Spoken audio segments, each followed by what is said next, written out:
ó Deus, fique à vontade entre nós. Espírito Santo, fique à vontade entre nós. Toma o teu lugar, aleluia. Vamos declarar que nós precisamos do nosso Deus. Precisamos de ti, Senhor.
Como terra seca, assim é minha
Precisamos de Ti, Senhor.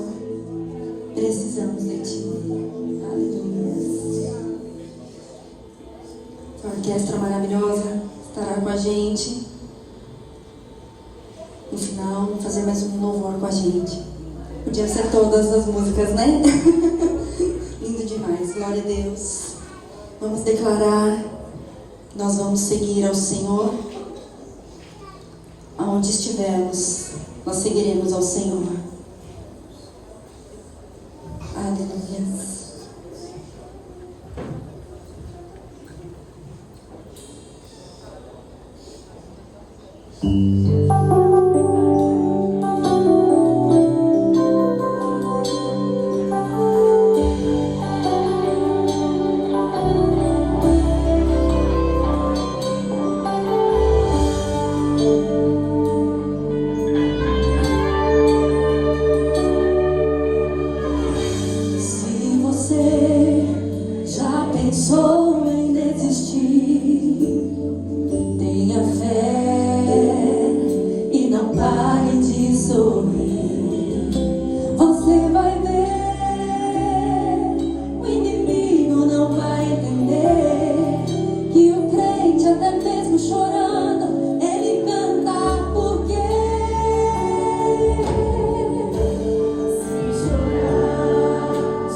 continuaremos a seguir. Aleluia, glória a Deus. Aleluia, afinal, quem poderá nos separar do amor de Deus? Se Deus é por nós, quem será contra nós? A palavra do Senhor ali em Romanos 8 é um cântico de vitória. Diz assim: Deus é por nós. Diz assim a palavra do Senhor: que diremos, pois, a estas coisas? Se Deus é por nós, quem será contra nós? Aquele que nem mesmo a seu próprio filho poupou, antes o entregou por todos nós, como não nos dará também com ele todas as coisas? Quem tentará acusação contra os escolhidos de Deus? É Deus quem os justifica. Quem os condenará? Pois é Cristo quem morreu, ou antes quem ressuscitou dentre os mortos, o qual está à direita de Deus e também intercede por nós. Quem nos separará do amor de Cristo? A tribulação, ou a angústia, ou a perseguição, ou a fome, ou a nudez, ou o perigo, ou a espada? Como está escrito: por amor de ti, somos entregues à morte todo dia. Fomos reputados como ovelhas para o matador. Mas em todas essas coisas somos mais do que vencedores por aquele que nos amou. Porque estou certo de que nem a morte, nem a vida, nem os anjos, nem os principados, nem as potestades, nem o presente, nem o porvir, nem a altura, nem a profundidade, nem alguma criatura nos poderá separar do amor de Deus que está em Cristo Jesus, nosso Senhor. Aleluia! Nós continuaremos seguindo a esse Deus, a esse Jeová Jireh, o nosso Deus provedor. Aleluia!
Vivo no que creio e nas promessas.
Bendito seja o nome do Senhor.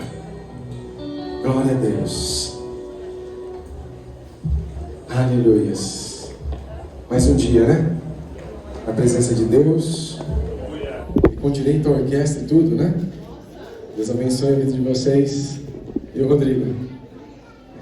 Muito legal, né? É bom até mesmo recordar, né? Quanto tempo faz que esses louvores foram... Faz tempinho já, né? É, né? Tem um tempinho. A gente tá ficando velho, né? É assim que a gente vê que o tempo passou. Glória a Deus, mais um dia na presença dEle. E queria aproveitar esse dia para recordar um pouquinho, né? Quem esteve aqui nesse final de semana que passou, aniversário da igreja? Acho que a maioria esteve, né? Foi legal, não foi? Foi bom? Beth, você estava aí, Beth? Tava, né? Com certeza, né? E a gente vai recordar um pouquinho daquilo que nós vivemos aqui. Foram 2 dias abençoados, 2 dias assim que não vão ficar para marcar, né? Ficar para a história, não é isso?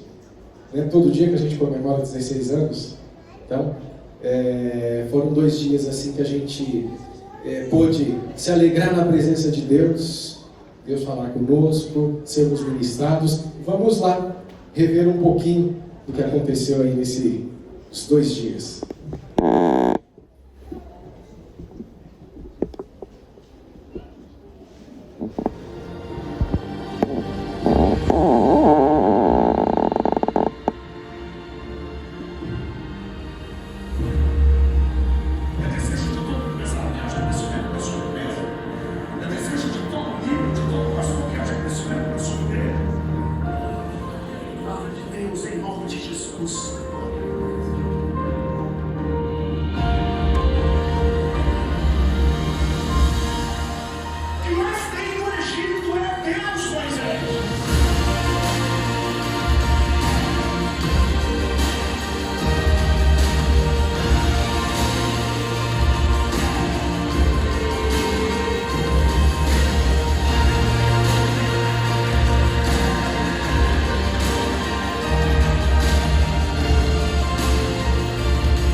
Legal, né?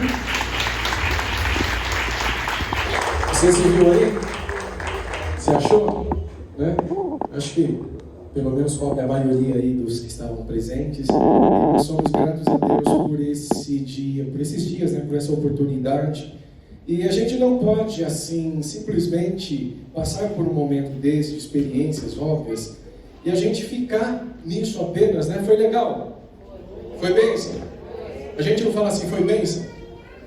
Não fala? Né? A gente vai num culto, sei lá, um momento, e a gente fala assim, nossa, o culto foi uma bênção. E aí, esses dias foram uma bênção para você? Foi? Defina a bênção para mim. O que é bênção? Porque assim, nós temos uma tendência de falar, foi uma bênção. E depois da bênção, o que acontece? Porque bênção, ela tem que ser duradoura, certo? A bênção, ela precisa ali permanecer, produzir os seus efeitos. Não é isso? Tem que produzir efeitos. Bênção, quando a gente fala, eu fui abençoado, esses efeitos da bênção refletem na nossa vida, através da nossa vida, e aquilo permanece de tal forma que não só nós podemos ali dizer que foi uma bênção, como também as pessoas vão olhar e dizer assim, aconteceu alguma coisa. Aconteceu alguma coisa, né? Aconteceu alguma coisa importante, eu vejo isso na sua vida. Então assim, precisamos observar esses reflexos. Esses reflexos das nossas vidas para outras vidas, né? O que as pessoas estão ali observando de nós. Não podemos, e aí quando a gente fala de Deus, igreja, essas coisas assim, estamos falando de Deus aqui, nós estamos falando de igreja, nós estamos falando das coisas espirituais. E as coisas espirituais, elas são eternas, elas não são passageiras. Nós é que vivemos no mundo, e esse mundo, ele está ali, obviamente, formatado de tal forma, e a gente precisa, por exemplo, do tempo. O que passou, passou, agora nós estamos no presente, prosseguindo para o futuro. Mas o que cabe a nós é o presente. O que eu posso fazer e devo fazer é no presente. O que passou, passou. Eu não consigo mais mudar o passado. Eu posso olhar para o passado, aprender com ele, para viver novas experiências a partir de um aprendizado, a partir de um novo conhecimento no nosso presente, para que o nosso futuro seja melhor. Então, quando nós falamos de coisas espirituais, quando nós estamos aqui como igreja, inclusive reunidos, nós temos que trabalhar com essa perspectiva todo o tempo, todo momento. Não podemos apenas olhar para esse tempo que passou e falar, foi uma bênção. É olhar para esse tempo que passou e falou, legal, eu tenho recordação, tenho fotos. Daqui a pouco não está tudo ainda, né, Natália, disponibilizado. Tem mais conteúdos, tem um outro vídeo aí que vai ficar mais robusto também, que será produzido. Mas tem mais fotos também, né? Acho que também tem bastante foto, né?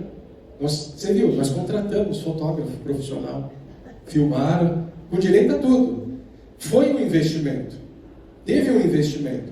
E todo investimento precisa trazer o quê? Retorno. Esse retorno, vamos pensar assim, ele pode ser de diversas formas. Mas um desses retornos é aquele retorno em que produz mudança. A partir daquele ponto, a mudança, essa mudança tem que ser positiva, obviamente, né? Uma mudança ruim, ela não é legal, mas uma mudança que seja positiva, em que vai me ajudar a ser o quê? Melhor daqui para frente. Certo? Então é sobre isso que nós vamos falar nessa manhã. Por quê? Eu quero retomar um pouquinho, eu fiz questão de passar aqui, a gente talvez passaria até no final do culto, mas falei, não, vou passar agora, porque diz respeito até mesmo ao momento que nós vamos ter aqui na administração.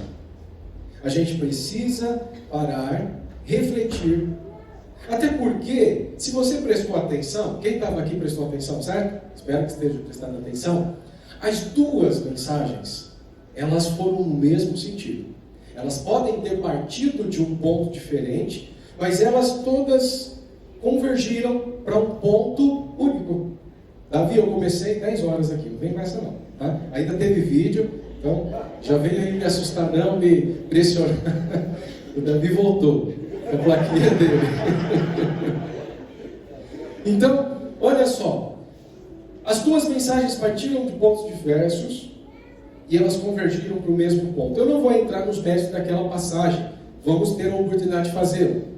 Aquela passagem que você conhece bem da semente, que é lançada, né? Uma é lançada aqui, a outra é lançada ali, a outra é lançada acolá. Então a semente está sendo lançada.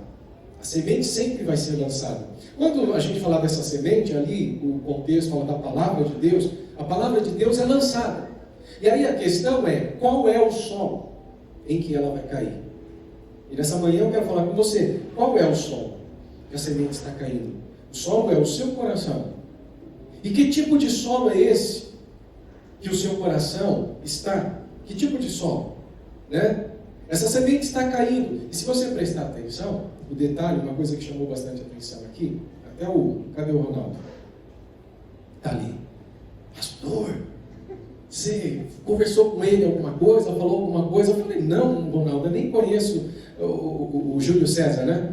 Eu nem conheço, nunca vi mais magro, mais gordo, né? Ou mais careca, mais cabelo, enfim.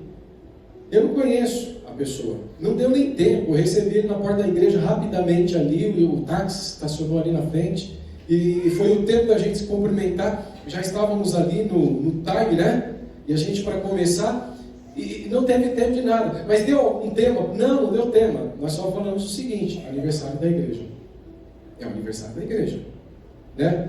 Mas eu não falei com ele, mas eu falei com, vamos dizer, chamar assim, o chefe dele. Né? Não só o chefe dele, porque o pastor Elber também, que esteve no domingo, eu falei com Deus. E a ideia é exatamente essa. Deus, o negócio é o seguinte, estamos aqui como igreja, é um período que nós estamos comemorando, é o aniversário da nossa igreja, e nós precisamos ouvir a palavra de Deus a partir de pessoas que não nos conhecem necessariamente, e que vivem em outros contextos, mas que a tua palavra e o Senhor use a vida dessas pessoas para falar conosco como igreja, não como indivíduo, porque às vezes a gente vai com aquela expectativa, eis que te digo, servo meu. Aí você fica tentando, ele está apontando assim, tem vários servos na frente, né? Aí você fica até entrando na frente para ver comigo, né? Você já fica ali pronto para receber. Olha, é bom isso, é bom também. Mas esse é um contexto nosso de igreja, como igreja, é coletivo.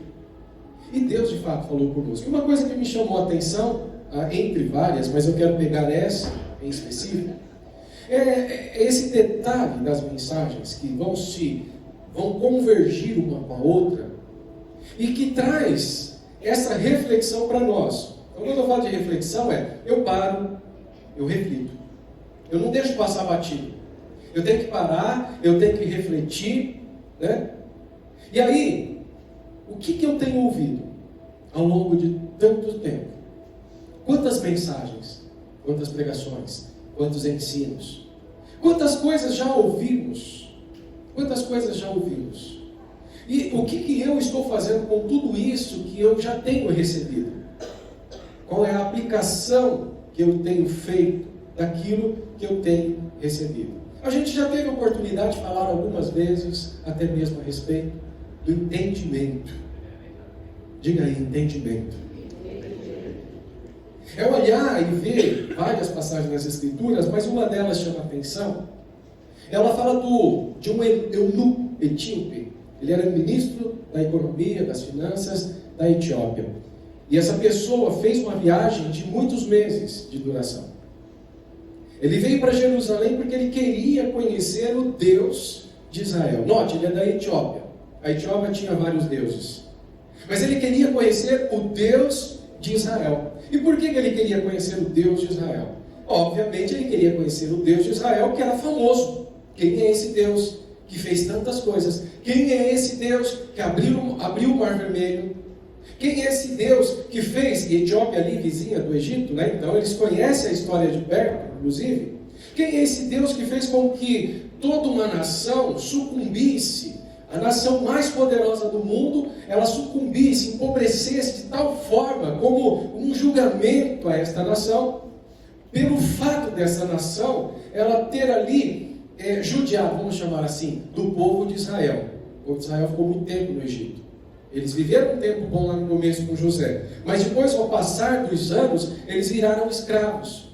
eles sofreram bastante. E aí, quando Moisés é levantado por Deus, liberta o povo do Egito, e ali ele fugindo agora, indo embora do Egito, depois de tantas ocorrências poderosas e milagrosas. Quem conhece as 10 pragas? Né? Já ouviu falar pelo menos, né? Então, Deus precisou mostrar para o povo do Egito que ele era Deus, e que não há nenhum outro Deus, e nem Faraó tampouco era Deus. E ali Deus tira ele com mão poderosa. Tudo isso fica ali registrado. As pessoas vão tomar conhecimento. E esse etíope, ele conhece essa história. Os anos se passaram, muitos anos se passaram, mas aquilo ainda permaneceu. E chega muitos e muitos anos à frente, centenas e centenas de anos à frente, encontramos essa pessoa na Etiópia, que já ouviu falar do Deus de Israel, por meio de tudo aquilo que aconteceu.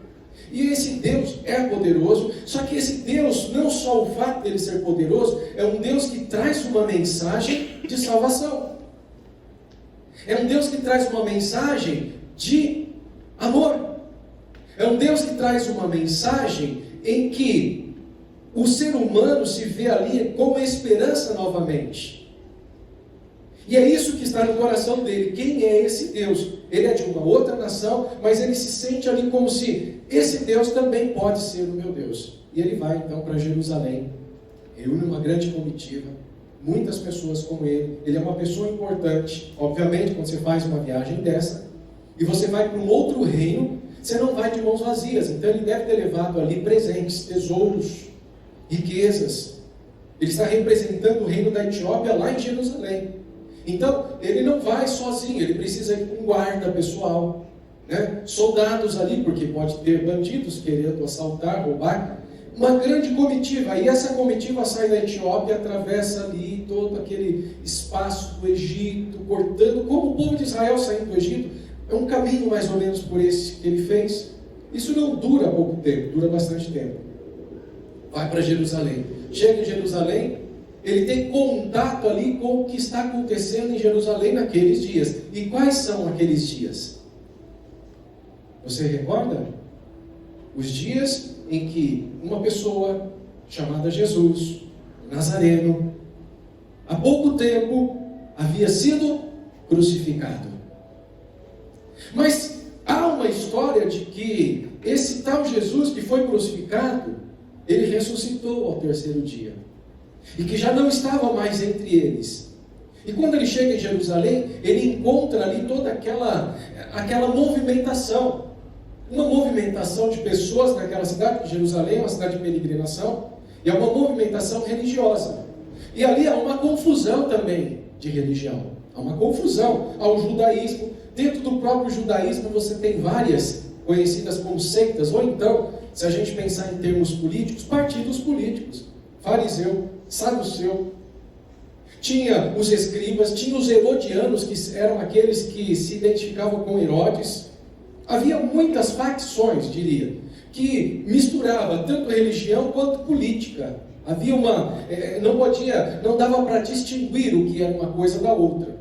Então, tudo isso é bastante confuso. E em meio a tudo isso, existe agora um povo que até então é conhecido como seguidores de Cristo, do Messias. Eles não são conhecidos como cristãos.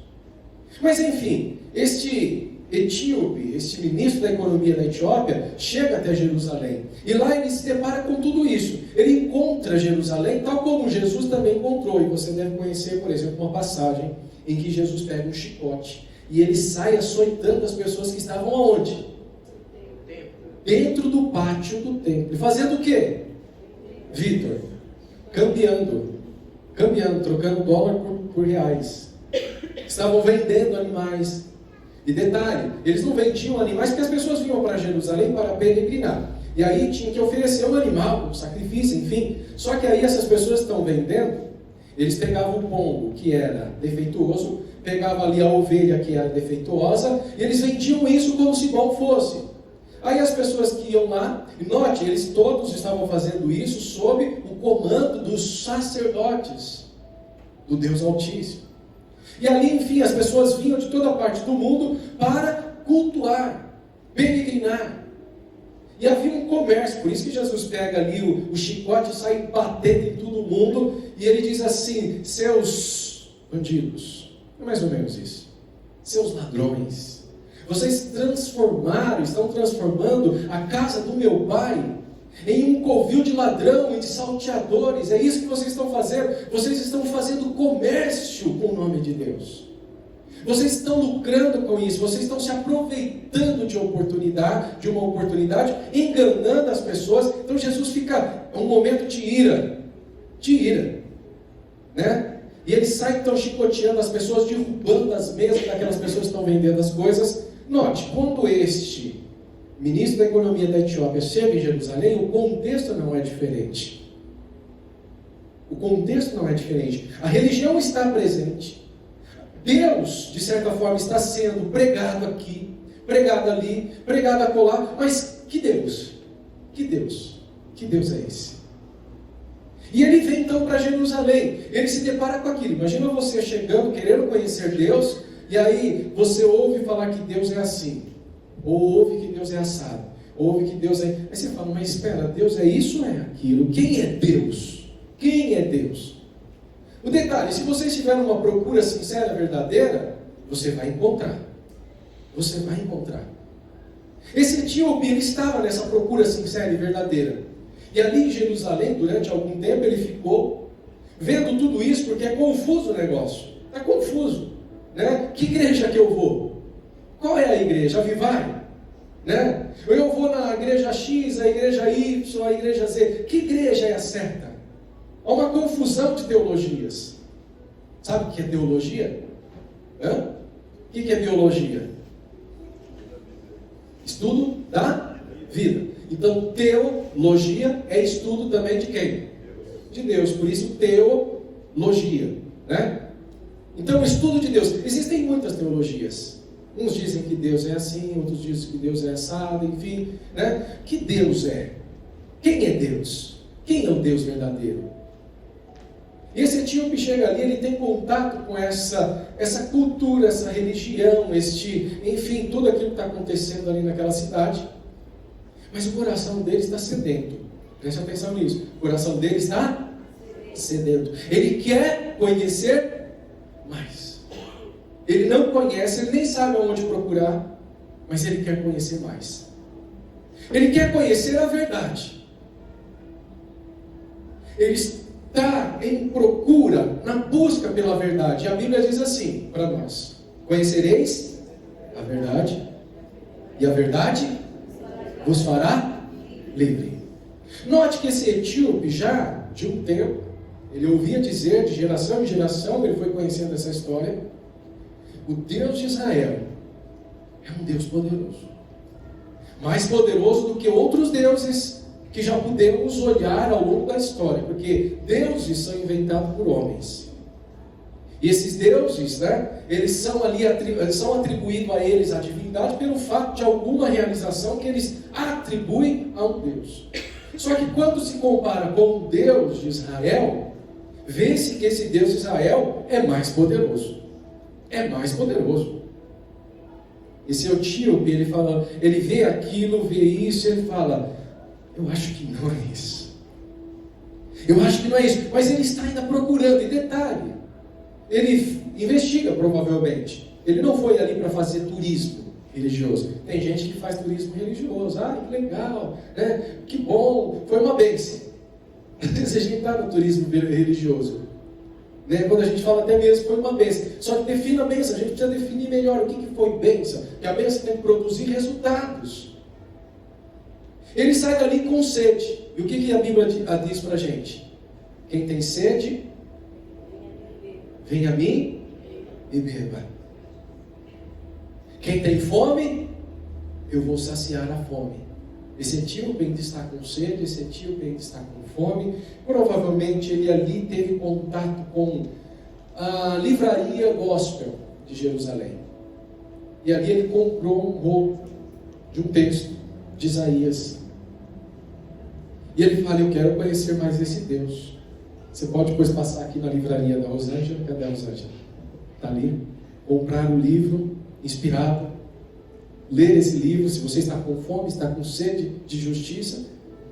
E ele compra ali, ele sai agora, depois de algum tempo, provavelmente frustrado. Às vezes a gente vem para a igreja, a gente está procurando Deus. Se você está procurando Deus, a gente vem com aquela expectativa e de repente não aconteceu nada, né?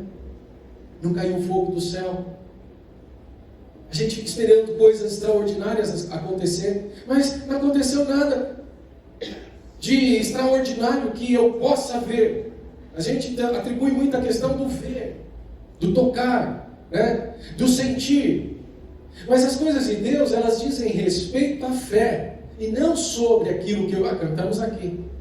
Não vivo do que vejo, mas vivo, é isso? Do creio, irás mover de novo. Eu creio em ti.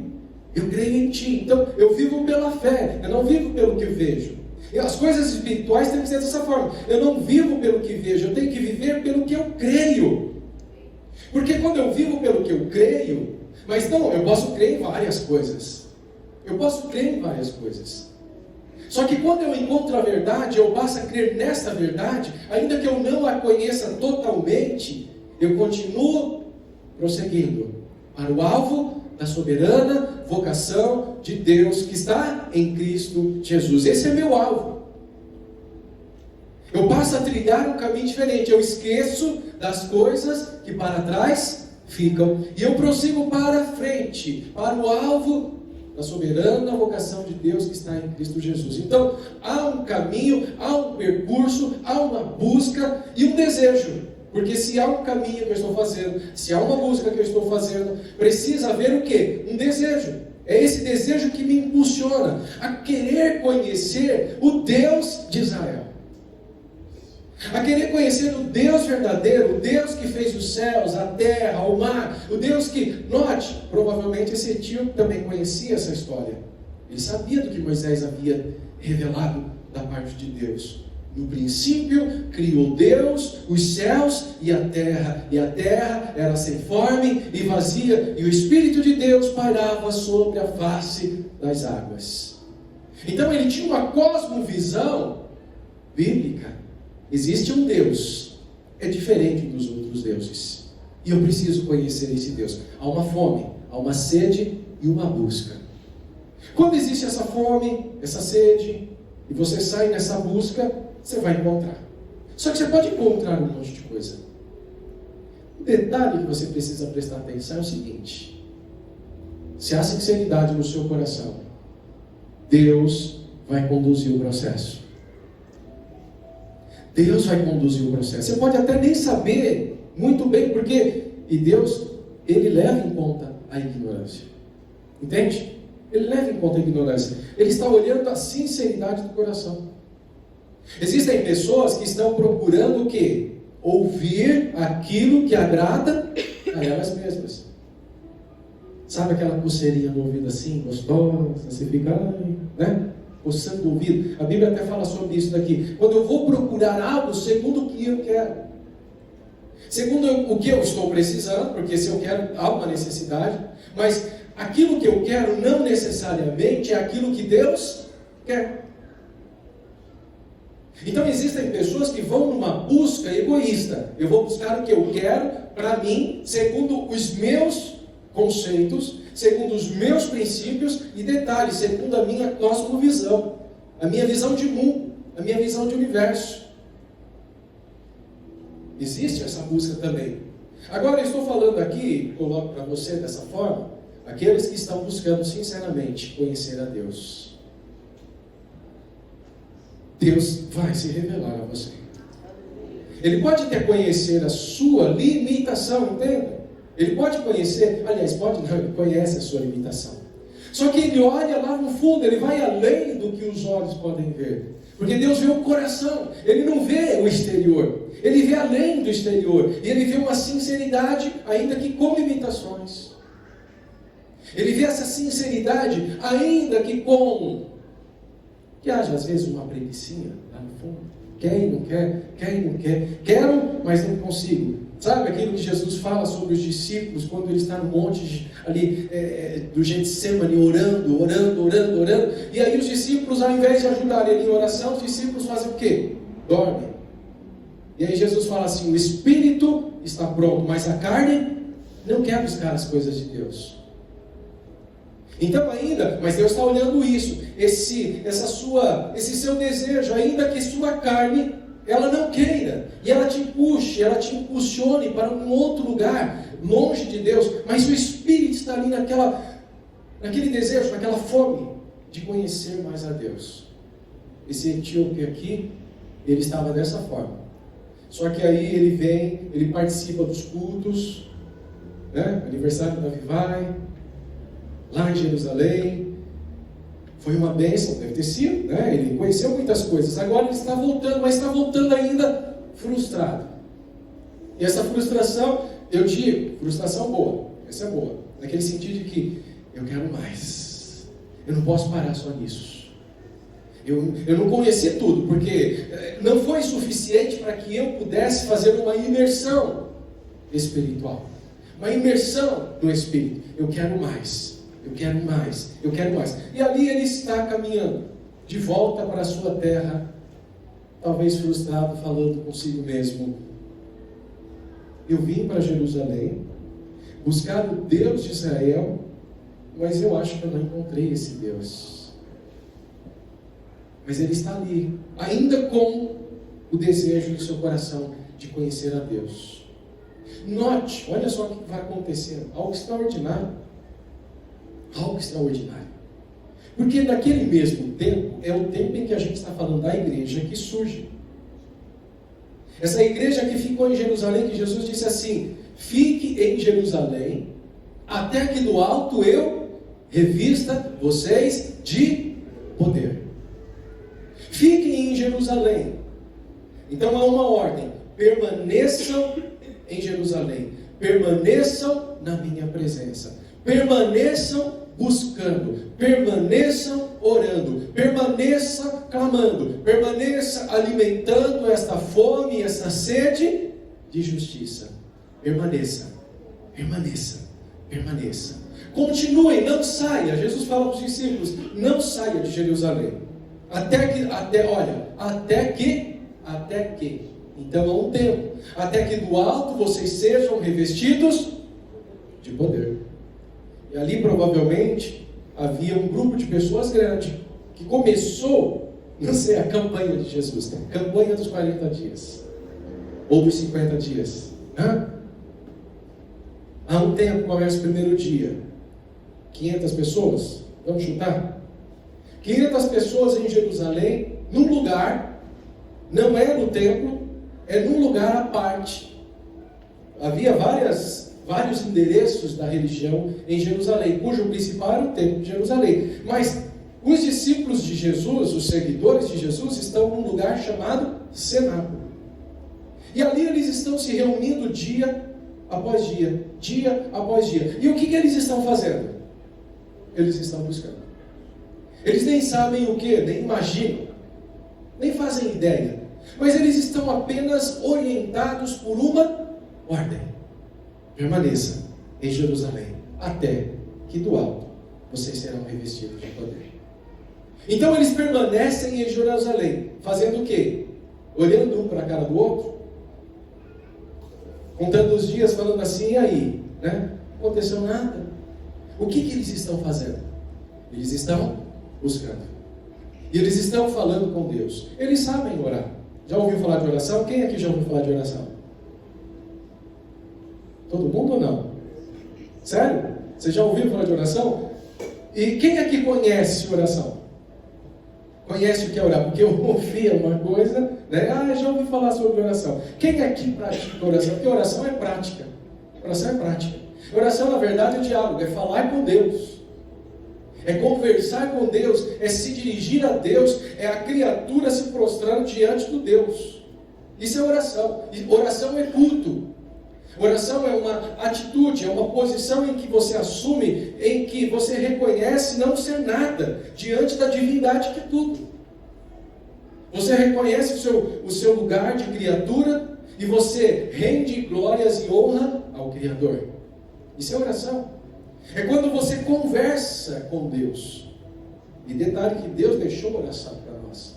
E é isso que eles estão fazendo em Jerusalém. Eles estão orando. Primeiro dia, vamos lá, igreja cheia, 500 pessoas dentro do cenário, ou talvez mais. Segundo dia, contabilidade, passa aí, quantas pessoas? 500. Terceiro dia, quantas pessoas? 500. Quarto dia, quantas pessoas? 500. Quinto dia, 481. Opa, e os outros? Eles tiveram algumas coisas para fazer, hoje não deu para eles virem. E os dias vão se passando, vão se passando, vão se passando, vão se passando. E aí, detalhe, apenas 120 pessoas, daquelas que começaram, foram aqui, concluíram. Eles não sabiam quanto, porque Jesus não falou, olha, fiquem 40 dias em Jerusalém. Porque se a gente estipula o tempo, aí fica mais fácil. Aí você trabalha, né, com perspectiva real. Opa, primeiro dia ainda falta 39. Vamos lá. Não vamos desistir. Bora, gente, bora. Academia, né? Bora lá. Não desista. Persista. Estamos, já vencemos mais um dia. Falta tantos dias. O Henrique vai fazer aniversário dia 10 de novembro.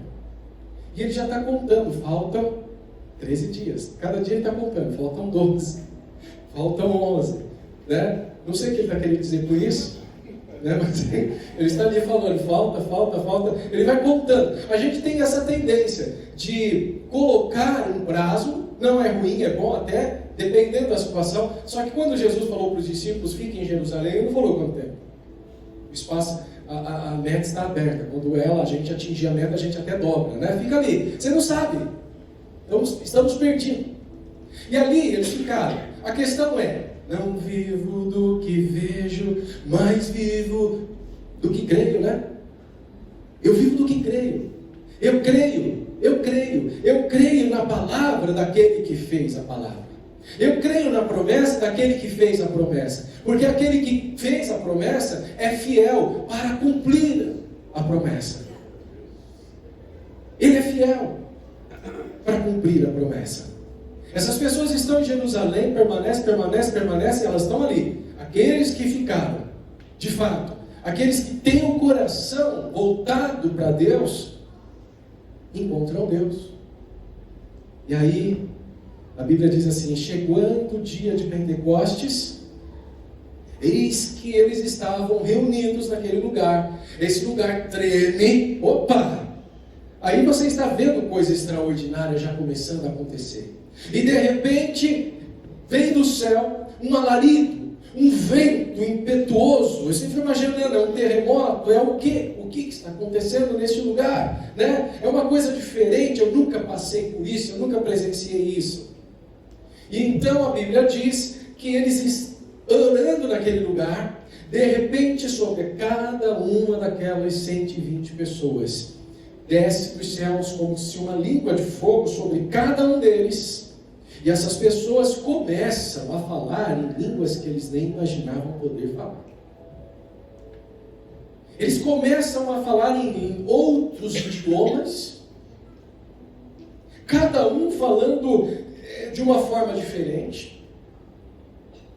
Havia em Jerusalém multidão de pessoas. Milhões de pessoas estão peregrinando em Jerusalém naqueles dias. Eles vieram ali também conhecer o Deus de Israel. Quer dizer, eles vieram cumprir talvez um ritual. E ali então, 120 pessoas estão sendo cheias do Espírito Santo. Eles estão recebendo a promessa que Jesus havia feito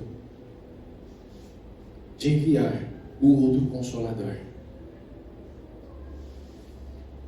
Esse outro Consolador que seria tal como ele, igual.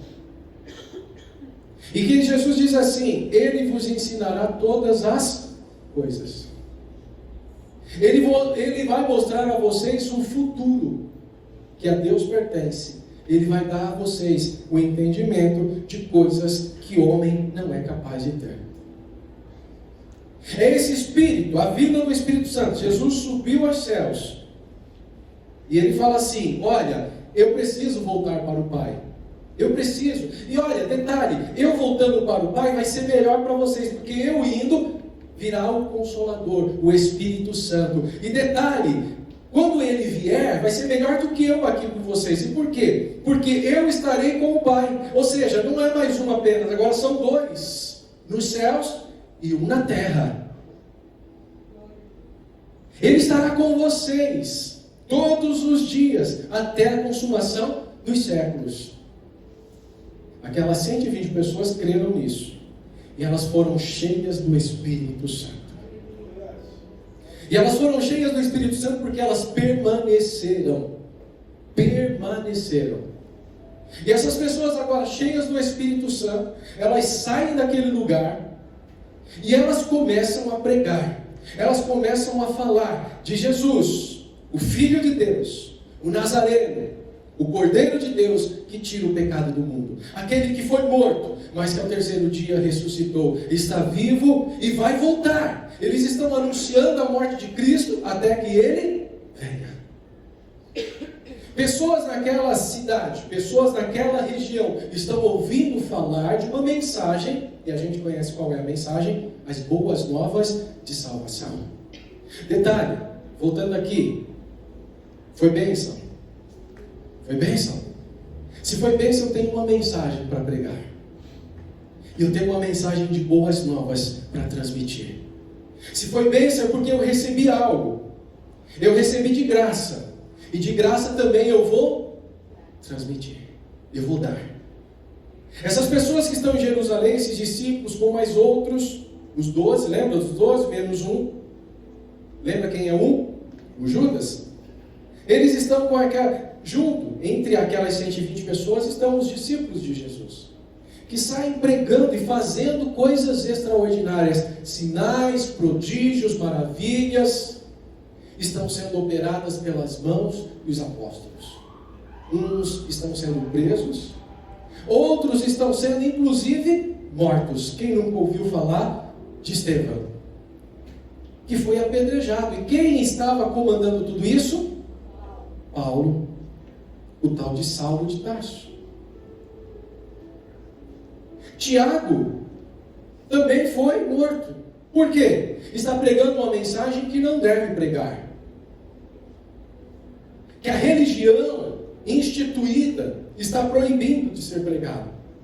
Mas essas pessoas não estão ali com medo. Essas pessoas não estão ali temerosas do que pode acontecer. Porque elas estão cheias do Espírito Santo. E elas estão pregando, elas estão falando. Então, quando algo é bom para mim, quando eu sou impactado, quando eu sou ali visitado, quando eu digo foi bênção, eu estou cheio, eu preciso transmitir. Entre essas pessoas, provavelmente, alguém que se converteu naqueles dias, e é conhecido como Filipe, está pregando com autoridade. Novo convertido pregando com autoridade. Filipe está pregando aqui, falando de Jesus, falando de Jesus, falando de Jesus. Milagres estão acontecendo pelas mãos de Filipe. Os paralíticos e... Pega a determinada estrada. E você vai encontrar uma comitiva. Se aproxima. Filipe faz o quê? Estou ouvindo vozes. O que está acontecendo comigo? Quem está falando comigo? Ele está cheio do Espírito Santo e a sua sensibilidade espiritual é tamanha que ele não tem dúvida. Deus está falando comigo. E ele vai, ele caminha para aquele lugar, ele chega naquele lugar, de fato lá à frente ele vê aquela comitiva, uma carruagem, cavalos, soldados, enfim, ele se aproxima. Ele não fica ali, será que devo, será que não devo? Vou falar, não vou falar? Enfim, ele fala, Deus me enviou, eu sou instrumento de Deus. Deus te enviou, você é instrumento de Deus. Ele se aproxima daquela carruagem, ele não fica ali perto. Eu imagino que a carruagem deva estar no meio da comitiva. Ele vai, passa pela comitiva, chega até próximo da carruagem, e ali ele ouve alguém lendo Isaías, em hebraico. O etíope, ele lia em hebraico também. E ali ele está lendo sobre quem? Sobre Jesus. sobre Jesus. Não tinha nenhuma formosura. Nós o reputamos como aflito e ferido de Deus, mas ele foi ferido, ele foi transpassado pelas nossas transgressões. E aí ele fica ali. Ele quem? Que sujeito que é esse? Que camarada que é esse? Que um tal de profeta Isaías está falando aqui, está escrevendo. Filipe encosta perto daquela carruagem, ouve ele lendo o texto, e ele fala: eu preciso criar uma oportunidade. E ele fala: entendes o que lê? Você está entendendo o que você está lendo? Lembra das mensagens que foram pregadas aqui semana passada, sábado e domingo? Entendimento. Eu preciso entender. Eu não posso apenas ouvir uma coisa sem pegar aquilo e processar de tal forma que aquilo produza efeitos na minha vida. Entendes o que lê? E aí o eunuco fala assim: quem é você? Eu sou enviado de Deus. E ele responde assim: não, eu não entendo de quem o texto está falando. E aí Filipe então falou: agora ele começa a pregar. Esse tal é Jesus, o Filho de Deus, aquele que foi profetizado, aquele que foi dito que viria ao mundo para salvar a humanidade dos seus pecados, aquele que é o Deus Todo-Poderoso, aquele que esteve com Deus no começo de tudo, na criação. Ele é o Verbo vivo, ele é a palavra de Deus, e o Verbo se fez carne e habitou entre nós. Olha, cheio do Espírito Santo. Ele está falando com o eunuco, e ele vai colocando um plano de salvação. E ele fala assim: é necessário que aqueles que creem neste nome sejam batizados para arrependimento dos seus pecados. Eles estavam bem nesse momento, inclusive, olha só que coincidência, passando perto de um riacho, de um lago, de uma poça d'água. O etíope falou assim: olha, tem água ali, o que impede de eu ser batizado? E Filipe falou: nada te impede, vamos parar, eu já vou te batizar. E ele desce da carruagem, batiza o etíope cheio do Espírito Santo, já alegre, e falando assim: agora sim, eu encontrei o Deus que eu estava procurando. Note, muitas pessoas estão procurando Deus, e é o Deus verdadeiro. Elas não sabem muito bem quem é esse Deus, mas você conhece esse Deus. E é papel seu, é papel meu, é papel nosso, mostrar para essas pessoas quem é o verdadeiro Deus. O etíope veio com sede e volta saciado. Ele parte de um ponto agora, sim, de conhecimento, de crescimento, mas a partir de um ponto que ele fala: sim, a primeira etapa já foi vencida, eu fui saciado. E a palavra diz: aquele que tem sede, vem a mim, e aquele que beber de mim, jamais terá sede. Ele matou a sede dele. Mas ele não matou sozinho. Note, esse é um detalhe importante. A sede dele só pode ser matada, morta, saciada, com alguém que Deus levantou. Mas alguém que foi obediente, alguém que se colocou na brecha entre Deus e os homens e disse assim: eu vou ajudar pessoas a conhecerem o verdadeiro Deus. Não basta estarmos na igreja dia após dia falando que o culto foi uma bênção, ouvindo uma orquestra falando: nossa, você viu a orquestra de hoje? Se tudo isso que aconteceu não mexer com você a tal ponto que você assuma compromissos, e você diga assim: eu vou fazer a diferença na minha geração. Eu vou fazer diferença na minha geração. Eu vou abrir os braços e dizer assim: eis-me aqui, Senhor, envia-me a mim. Envia-me a mim. Eu não vou me contentar apenas com aquilo que veio para mim, mas que eu não consegui entender. Eu vou me dedicar a entender e a compreender. Não vai entrar por aqui e sair por aqui aquilo que está sendo dito. Eu vou processar cada palavra, eu vou processar cada comando, eu vou processar, eu vou tentar, ainda que eu não saiba quando, como, onde e que caminhos que eu vou trilhar, mas o meu coração está com fome e sede de justiça. E se eu estiver com fome, com sede de justiça, eu sei que Deus vai guiar os meus caminhos. E aí sim se aplica aquilo que está escrito em Romanos 12:12. Todas as coisas cooperam para o bem daqueles que amam a Deus. Talvez cenas do próximo capítulo, vamos falar sobre isso. Aqueles que foram chamados segundo o seu propósito. Se você pode dizer foi uma bênção, essa bênção tem que ser traduzida em ações.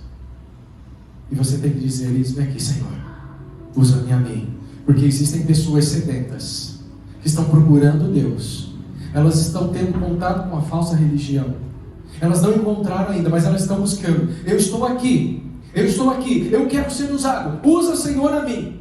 A tal ponto como usou Filipe. Note, quando Filipe batizou o eunuco todo feliz da vida, encontrei a verdade, porque está escrito: conhecereis a verdade, e a verdade vos fará livre. Ele já se sente livre. A paz que excede todo entendimento, ela penetrou no coração do etíope, e ele fala: eu encontrei a verdade. Essa é a experiência do etíope. E a experiência de Filipe? Nunca tinha acontecido. De repente, Filipe estava ali com ele, acabou de batizar, o Espírito vem, translada ele.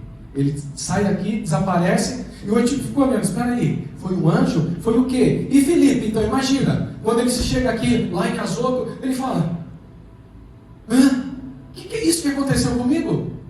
Eu fui trasladado. Que experiência poderosa, que experiência extraordinária, que experiência que eu posso contar, testemunhar para outras pessoas, dizendo: Deus me usou de tal forma que eu pude presenciar, inclusive, um milagre extraordinário.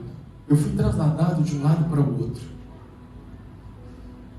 Quando nós estamos à disposição de Deus, com o coração sincero e verdadeiro buscando, o Senhor vai operar coisas extraordinárias através da sua vida.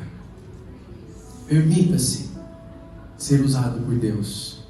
Deixa Deus usar a sua vida. Ministério de louvor. Hoje é um dia de gratidão. Agradecer tem que ser sempre, certo? Não é só quando o bolo está bom, quando não está eu não agradeço. Gratidão tem que estar presente todo o tempo, todo momento. Gratidão é quando eu reconheço que Deus, Ele fez por mim muito mais do que eu poderia fazer ou pagar. Gratidão é quando nós reconhecemos o senhorio dele sobre as nossas vidas e nos colocamos à disposição dele para sermos ainda mais usados em suas mãos. Gratidão é quando nós nos levantamos todos os dias, apesar das dificuldades às vezes, nós olhamos para o alto, de onde virá o nosso socorro. Ele vem do Senhor, que fez os céus e a terra. Gratidão é quando nós obedecemos a Deus, quando a gente se dispõe e se ser grato a Deus, fala: Deus, você já fez tanto por mim, eu quero ser útil a Ti, no Teu reino, eu quero fazer a diferença. Existem pessoas que estão buscando a Ti. O Senhor poderia mandar um anjo, e esse anjo rapidamente evangelizaria aquela pessoa, mas o Senhor disse: seres humanos é quem farão isso, vocês é quem farão isso. Gratidão é quando eu falo assim: eu fui salvo, não porque eu fiz alguma coisa por merecer, mas é porque Ele me amou e se entregou por mim. Agora eu quero retribuir isso em ações de graças. Ações de graças é quando eu me disponho e eu falo assim: eis-me aqui, Senhor, usa a minha vida, talvez a minha família, né, Cléo? Eu e a minha casa serviremos ao Senhor. A minha família pode não ainda estar salva, mas eu já começo a profetizar: eu e a minha casa serviremos ao Senhor. Ah, mas o Miller é tão difícil. Não crê em Deus, ele é cético. Mas eu e a minha casa serviremos ao Senhor. O Vitor sim, é chorão, mas não basta chorar para crer em Deus. mas eu e a minha casa serviremos ao Senhor. Talvez você esteja nessa manhã vendo pessoas na sua casa, do seu lar, não servindo a Deus, mas é hoje que você se levanta e diz assim: em nome de Jesus, eu e a minha casa serviremos ao Senhor. E eu serei o instrumento de Deus na vida dessas pessoas.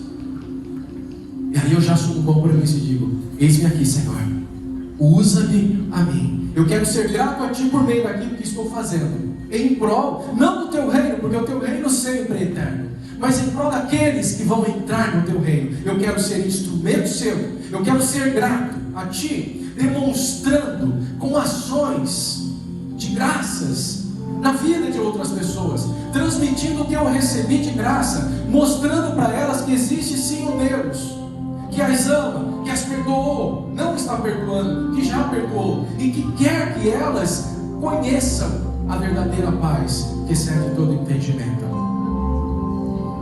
Vamos dizer: Senhor, eu Te agradeço. Ao mesmo tempo que refletimos, traz as crianças para cá, por tudo que o Senhor já fez. E o Senhor já fez desde antemão, desde a fundação do mundo. Essas coisas estão se repercutindo hoje. E à medida em que eu conheço aquilo que o Senhor já fez, conhecereis a verdade, e a verdade vos libertará.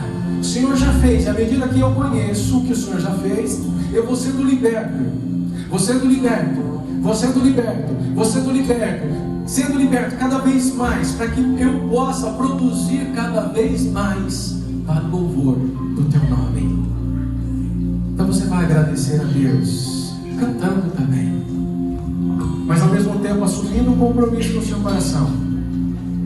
Eu quero pegar, Senhor, cada palavra que está sendo dita nesta igreja, e eu vou tornar ela prática na minha vida. Eu não vou me contentar, sem que aquilo produza um efeito não só em mim, mas que também esse efeito seja para fora, através da minha vida, na vida de outras pessoas. Vamos cantar?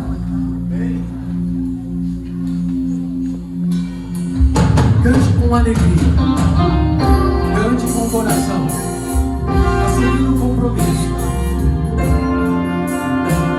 de viver uma vida que louvou o Senhor.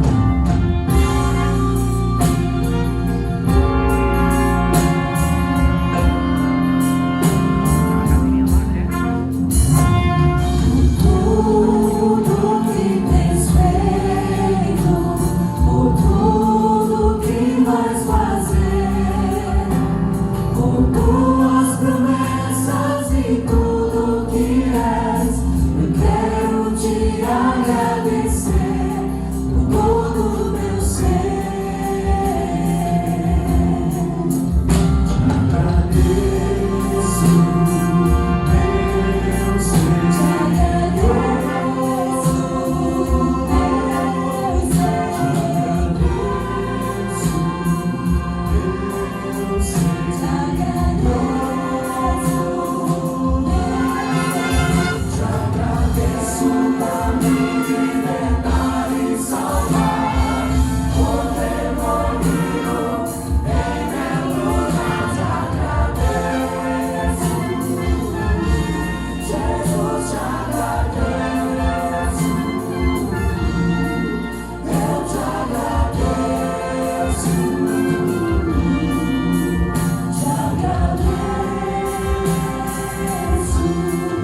Nós vamos reprisar esse agradeço daqui a pouquinho. Já agradecendo aí a presença dos músicos, né? Isso chama metal. É tudo metal, né? Então, quase ali. Falta alguma coisa para a orquestra, né? Falta o que, Rodrigo? Falta corda. Falta uns bum, né? Uns bumbão, né? Falta... Mas já é um começo. Já é um começo. Essas pessoas não estão aqui pura e simplesmente porque vem aí um dia, ajuda a gente aí, né? É tão gostoso, é tão legal a gente ouvir. Mas é já para a gente poder aí, né, Rodrigo? Colocar para a igreja que nós estamos com esta pretensão de iniciar aí estudos com instrumentos, como chama? De sopro. Todos eles são de sopro aqui, ó. Que sopra, ó. Eu já toquei. Eu trocava trombone. Só que eu tocava só de ouvido. Eu olhava a partitura, eu não lia ela, eu só lia as notas. E o restante ia só porque eu conhecia a música, ia pela melodia. Então eu tocava o trombone. Teve uma vez que aí foi feita a inauguração da igreja sede lá em São José do Rio Preto. E aí, Assembleia de Deus, né? Reunia todas as congregações, todas as bandas, e eu estava lá no meio. E aí me colocaram para tocar bombardinho. Hino nacional. E você só fica ali. Como que eu ficava? Eu não sei a partitura, eu vou estragar tudo aqui, mas eu só ficava assim, ó. Quem olhava, a banda era bem grande, tinha muita gente, tinha mais, eu acho que uns 200 instrumentistas. Eu lá no meio, ninguém ia ouvir ou não o meu trombone fazendo bombardino, e eu ficava só dublando, né? Dublei bem, né? Que ninguém falou nada, né? Então eu dublei bem. Só que assim, principalmente para vocês crianças, olha lá, o sax é muito da hora. Quem quer tocar saxofone? Esse sax é o que? Como chama? Sax alto, né? Sopra lá, ó.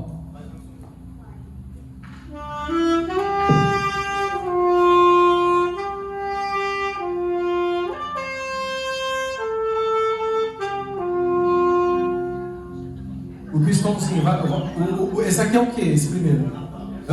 É o trombone, só que o meu trombone era aquele de pisto, né? E esse é de vara, vai lá, vamos ver. Vamos ver se ele sabe tocar mesmo, gente. Olha lá, crianças. Ó.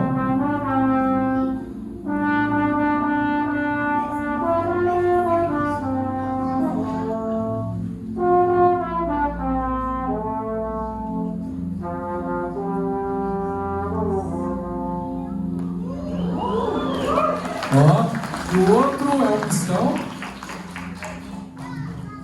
Esse é o pistão, gente, ó.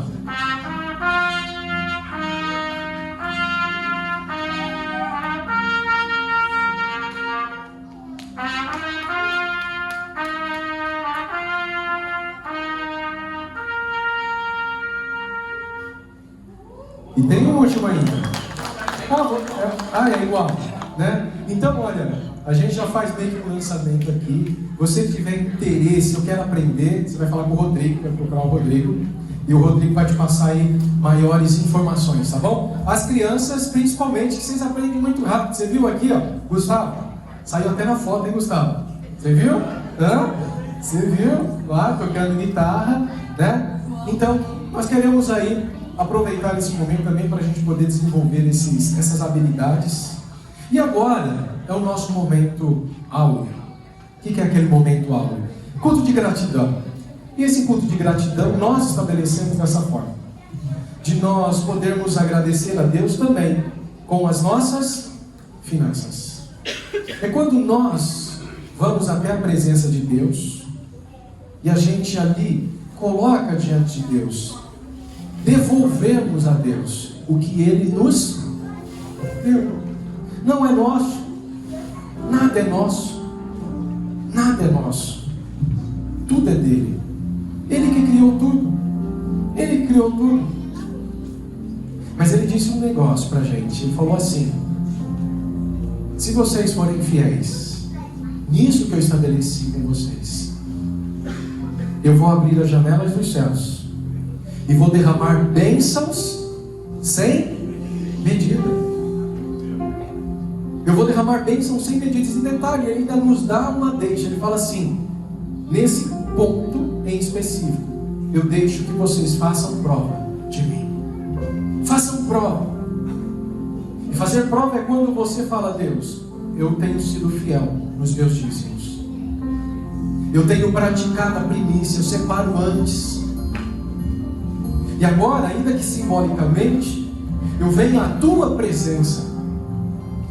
Tem lá, eu não sei, os cartõezinhos, né, que são uma representação simbólica, em que você pegar um cartãozinho, isso aqui é simbólico, quem trouxe, vai fazer hoje, faça, fica à vontade, mas a gente deposita aqui dizendo para Deus: eu tenho entendido.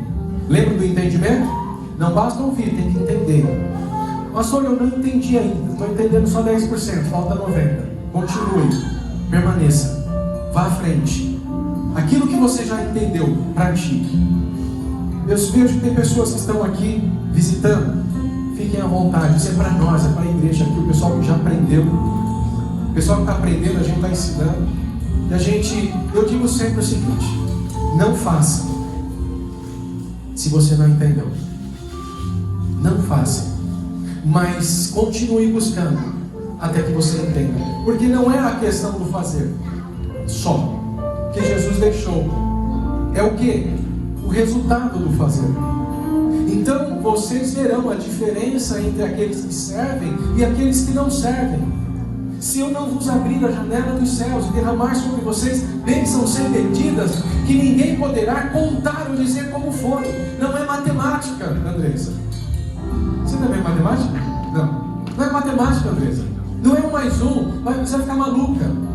Mas é a conta dos céus. 1 para 30, uma semente para 60, uma semente para 100. É Deus quem vai operar. É Deus quem vai operar. Mas quando Ele olhar o seu coração e ver sinceridade e um desejo de ter experiências poderosas na presença dEle, Ele vai responder. Então esse é o nosso momento. Para os membros da Vivai, você que está visitando, fique à vontade. Não é para você, mas se quiser. Às vezes a gente tem pessoas que vêm na igreja, visitam e falam: mas vocês não recolheram oferta? Nós não recolhemos oferta. Nós temos um culto de ações de graças. É um domingo. Esse domingo é separado para a gente vir aqui estar representando. Não é a presença de Deus, mas representa. E eu vou abençoar você, assim como Melquisedeque abençoou Abraão. Hebreus 7 vai dizer assim: o maior abençoa o menor. E ali se referindo a quem? A Jesus. Jesus que abençoa. Só que ele abençoa. Cadê Jesus aqui? Onde está Jesus? Jesus, ele coloca sobre a igreja o sacerdote. Eu sou o sacerdote dessa igreja e eu posso abençoar você. Eu tenho autoridade para isso, entenda isso. Você precisa ser sábio. Eu tenho autoridade para te abençoar, mas eu não posso te abençoar se você não for como Abraão. Se você não fizer como Abraão, você faz com sinceridade, você faz com alegria, você faz com desprendimento, e você fala: Deus, eu creio, eu não vivo daquilo que eu vejo, eu vivo para aquilo que eu creio. Eu creio na tua palavra e vivo segundo ela. Nós vamos cantar novamente. E você pode ficar à vontade, sair do seu lugar. Passa naquele cantinho lá, ó. Pega o seu cartãozinho, simbolicamente, venha até a presença aqui de Deus, representado simbolicamente pelo gasofilácio. Ao depositar, você pode fazer a sua prova diante de Deus e falar assim: eu estou aqui, eu creio nisso, mesmo que eu não entenda tudo, mas eu estou prosseguindo para entender, Senhor.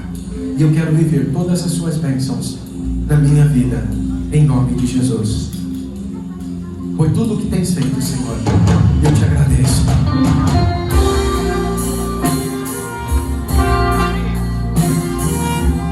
Nós te agradecemos, ó Deus, nós bendizemos o teu nome, Senhor.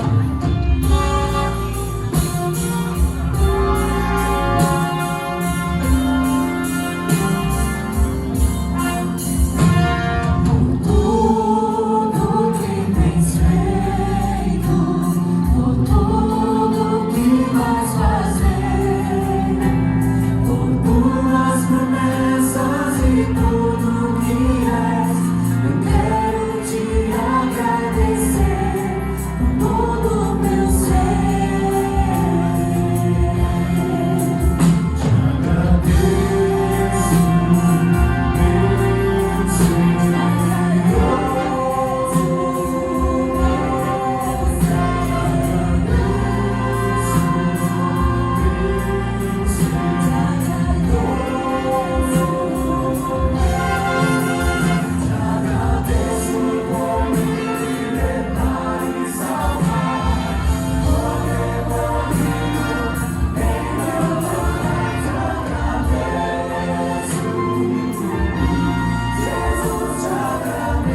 agradecemos, ó Deus.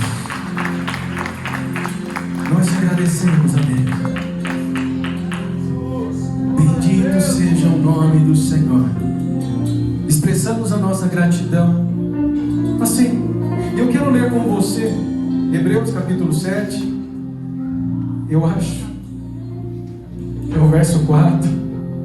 É muito pequenininho, gente. Considerai, portanto, como era grande esse homem a quem até mesmo o patriarca Abraão entregou todo o dízimo dos despojos. Ele está falando de Melquisedeque, sacerdote do Deus Altíssimo.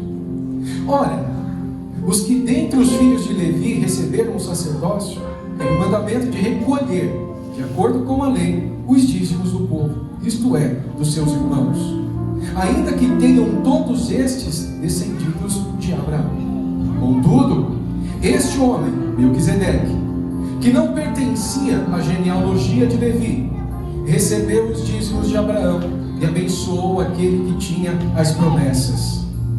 Evidentemente, não pode haver qualquer dúvida de que o inferior é abençoado pelo superior. No primeiro caso, se referindo a Levi, são homens mortais que recebem o dízimo. No outro caso, se referindo ao Melquisedeque, entretanto, é aquele de quem se testifica que vive. E, por assim dizer, pode-se entender que Levi recebe os dízimos. Aliás, Levi, que recebe os dízimos, entregou-os por meio de Abraão. Pois quando Melquisedeque se encontrou com Abraão, Levi ainda não havia sido gerado por seu pai.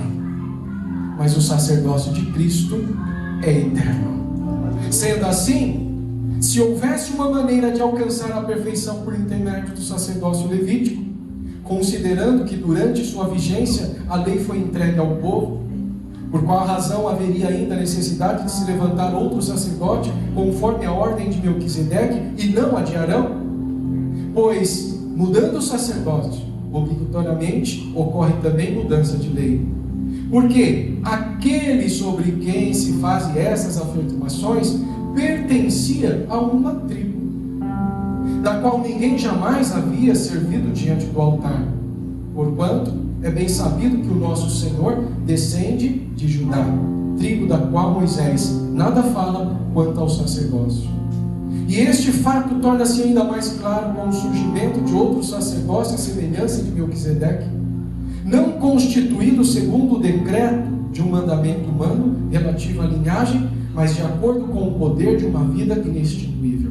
Porque sobre ele está escrito: tu és sacerdote para sempre, conforme a ordem de Melquisedeque. Assim, o mandamento anterior é anulado por causa da sua fragilidade e inutilidade, pois a lei jamais conseguiu aperfeiçoar nada, sendo, portanto, estabelecida uma esperança muito superior, por meio da qual temos pleno acesso a Deus. E não foi sem juramento que este fato se deu. Outros se fizeram sacerdotes sem qualquer juramento. No entanto, ele se tornou sacerdote com juramento, no momento em que Deus declarou: o Senhor jurou e não se arrependerá, tu és sacerdote para sempre. Jesus transformou-se, por essa razão, na garantia de uma aliança superior. Por isso, aquele sacerdote tem surgido em maior número, pois são impedidos pela morte de continuar o ministério. Contudo, considerando que vive para sempre, Jesus tem um sacerdócio perene, contínuo. Concluindo, ele é poderoso para salvar definitivamente aquele que, por intermédio dele, achegam-se a Deus, pois vive sempre para interceder por eles. Certamente, estávamos necessitados de um sacerdote como este, santo, inculpável, puro, apartado dos pecados, exaltado acima dos céus. Diferentemente dos outros sumos sacerdotes, ele não precisa oferecer sacrifícios dia após dia, que oferece primeiro os seus próprios pecados e somente depois pelos pecados do povo.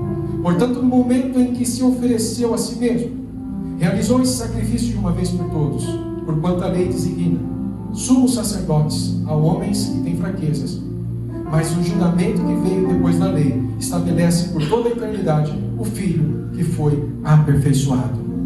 Aqui está falando de Jesus, que nessa passagem é tido como sacerdote eterno.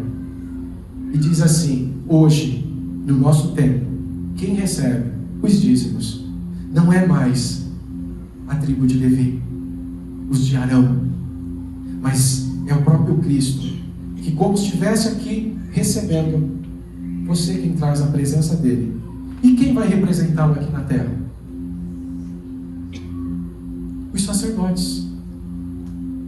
Pastor, é como um sacerdote fosse. Então eu tenho autoridade, não minha, mas dele, para te abençoar e para dizer assim para você: as janelas dos céus serão abertas sobre a sua vida, porque a palavra de Deus prometeu, e ela diz assim: tantas quantas forem as promessas de Deus, em Cristo está o amém. Amém significa assim seja. Então eu profetizo sobre a sua vida, você que tem sido fiel, como Abraão foi, em nome de Jesus, portas abertas, as janelas dos céus abrindo sobre você, bênçãos sem medidas sendo derramadas sobre a sua vida, sobre a sua casa, sobre a sua família, para que você não tenha falta de nada, e pelo contrário, tenha para dar, tenha para abençoar, em nome de Jesus.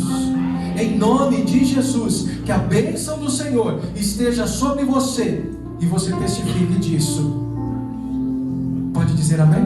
Amém? Amém? Glória a Deus. Pai, no nome de Jesus eu oro pela tua igreja. Nós te louvamos, nós te agradecemos. Eu os abençoo em nome de Jesus. Que a tua palavra ela se cumpra na vida deles e eles tenham um testemunho para dar, dizendo assim: o Senhor é quem diz ser. O Senhor é poderoso, o Senhor é fiel, o Senhor abriu portas onde eu nem imaginava, o Senhor fez coisas que eu jamais podia imaginar, o Senhor me deu sabedoria, me capacitou, me ungiu para que eu fizesse coisas que eu jamais pudesse imaginar ser capaz de fazer, mas agora estou fazendo. O Senhor está fazendo prosperar os meus caminhos, e aí as pessoas vão ver a diferença na sua vida e vão glorificar ao nosso Deus que está nos céus. Aleluias, glória a Deus, bendito seja o teu nome, Senhor. Eu quero aqui agradecer pastor Douglas. Aqui, tem um pastor entre nós, agora que estou vendo, de pastor para pastor. Deus abençoe a sua vida. Obrigado por vir aqui nos abençoar nessa manhã. Israel está aqui. Olha, cadê o Israel? É parente? O Israel está aqui, ó. Ali, ó, né? Outro Israel, Wendel. Deus abençoe a sua vida, né? Obrigado por ter vindo aí nos abençoar nessa manhã. Temos aqui também o José, pai da Andressa. Deus abençoe a sua vida. Deus faça prosperar seus caminhos, né? Ele já serve ao Senhor? Já? Então, amém, glória a Deus. Gustavo, está aqui. Gustavo está dizendo que segunda vez. Gustavo, eu acho que você veio pela rede social, foi? Foi, aí Érica. Então, Maílson, é o Gustavo, que veio ali pelas redes sociais, perguntando. Então, final do culto não vai embora não, conversa com esse cara da barba aqui. Esse cara da barba aqui vai conversar com você, né? Tem mais alguém que nos visita? Deixa eu ver desse lado aqui. Não, tudo bem. Ah, temos, não. Segunda vez ou terceira? Quarta? Quarta já é. Já foi. Já está na casa de oração? Ixi. Não tem mais jeito, né? Mas mesmo assim, feliz por vocês. Deus abençoe a vida de vocês.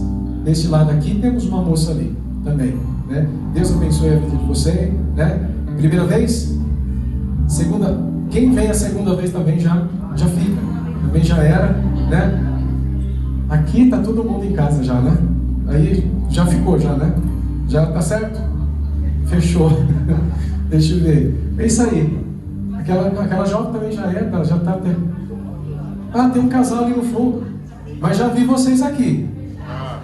Já? Segunda vez, terceira?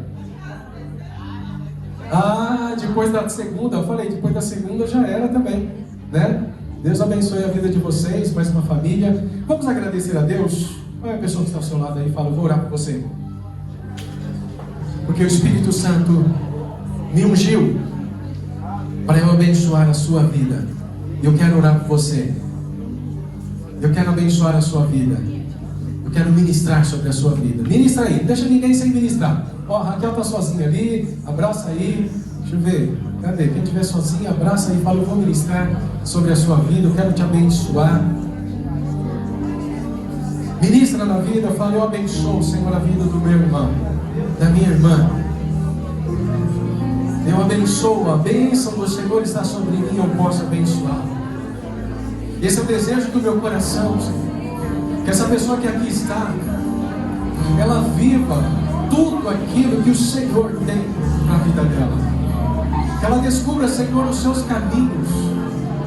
Ela descubra a sua vontade, os seus propósitos. E ela ande nos seus caminhos, cumprindo os seus propósitos. Abençoa, Senhor, a tua igreja. Que a tua bênção se manifeste em nós e através de nós. Em nome de Jesus. Em nome de Jesus. Que o teu servo e a tua serva, Senhor, reconheça os teus caminhos e ande nos seus caminhos, glorificando o teu nome, exaltando o teu nome, bendizendo o teu nome, em todo tempo e em todo momento. Aleluias. Glória a Deus. Glória a Deus. Aleluias. Bendito seja o nome do Senhor. Uma semana cheia da presença de Deus.